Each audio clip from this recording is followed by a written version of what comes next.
In early July 2018, a tragic house fire in Dundas, Ontario, claimed the lives of two retirees, Alan and Carla Rutherford. They were known for being loving parents, grandparents, and good friends. The fire, which investigators believed was intentionally set, engulfed their home quickly and intensely, leaving little doubt that it was no accident. Alan, before succumbing to his injuries, pointed to the person he believed had started the fire. Welcome to Eye for an Eye. Today we're delving into the shocking truth behind the murder of Alan and Carla Rutherford. If you're fascinated by the world of crime and justice, hit subscribe and join us on our journey into the depths of true crime. The incident occurred around 3:30 a.m. on a quiet street in Dundas. Karen Monk, a neighbour, was awoken by a banging on her front door.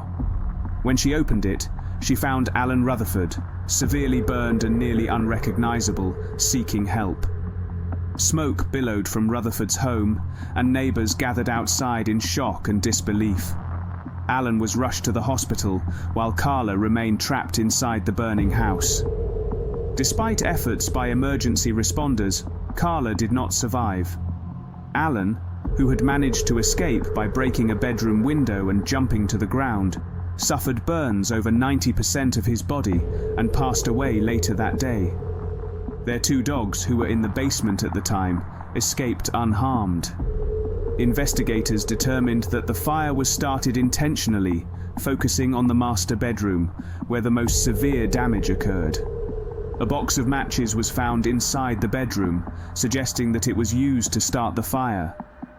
After testing, investigators found that items near the bed, such as a book and clothing, were soaked in a flammable liquid, possibly petroleum. It was determined that at least 7 litres of petroleum were poured at the base of the bed where Alan and Carla Rutherford were sleeping. The fire was lit by the bedroom doorway, and a flammable item, like a paper towel, was likely lit and thrown into the room towards the bed. After 4 days of investigation, the Hamilton police announced that the fire was deliberately set and that the house was the scene of a double homicide. 4 days of investigation at the fire scene, and with the assistance of the Ontario Fire Marshal's Office, the Major Crime Unit is satisfied based on evidence that the fire was deliberately set. Detectives began following the leads to find the killer. Security cameras from a neighbour captured an individual pacing on the street at 3:09 a.m. and running away from Rutherford's house at 3:30 a.m. Alan and Carla Rutherford met as co-workers at the Hamilton Health Science Lab at McMaster University.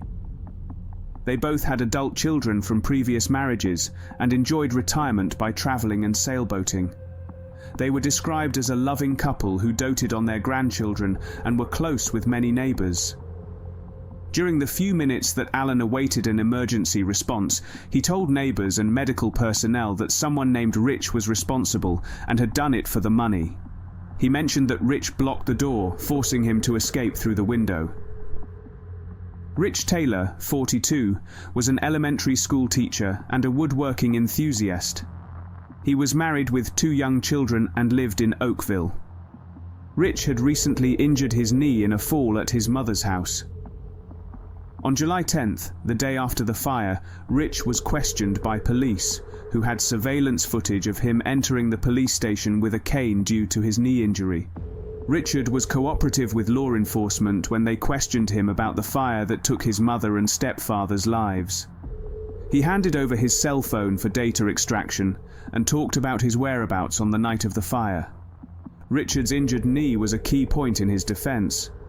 He claimed that he couldn't have started the fire with his knee in that condition, as he couldn't drive and struggled to walk. Throughout the interview, he repeatedly mentioned his knee, indicating the pain and limitations it caused him. Detectives questioned Richard about his relationship with his mother and stepfather, and whether he knew anyone named Rick or Rich. Richard denied knowing anyone who could have harmed his parents and mentioned an incident where his mother found a crowbar in their backyard, which he denied leaving there. Despite Richard's alibi and his physical limitations, suspicion lingered due to Al's dying declarations accusing him of the crime. Investigators surveilled Richard, noting a curious change in his demeanor.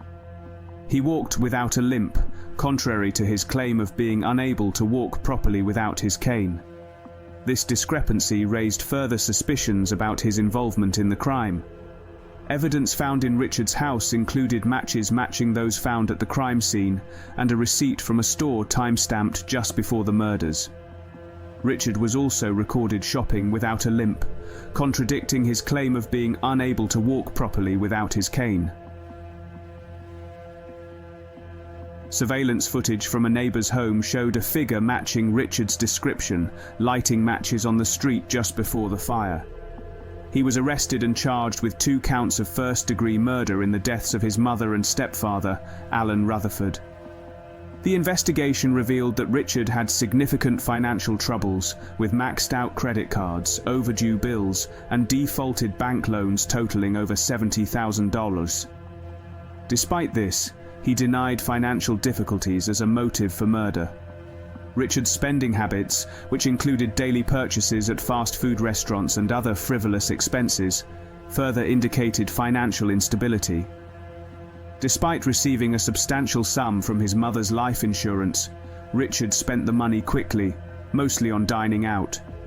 Richard's inconsistent statements, financial troubles, and suspicious behavior pointed to his involvement in the murders.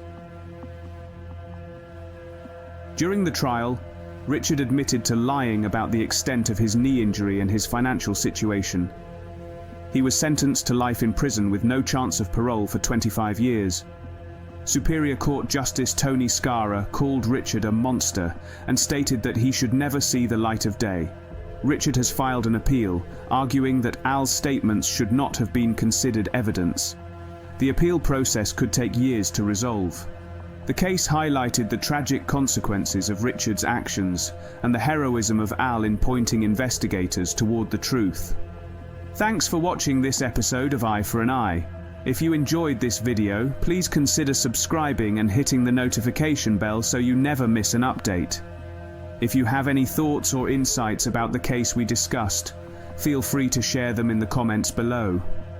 Stay tuned for our next episode, and remember, in the world of crime and justice, an eye for an eye keeps us all vigilant.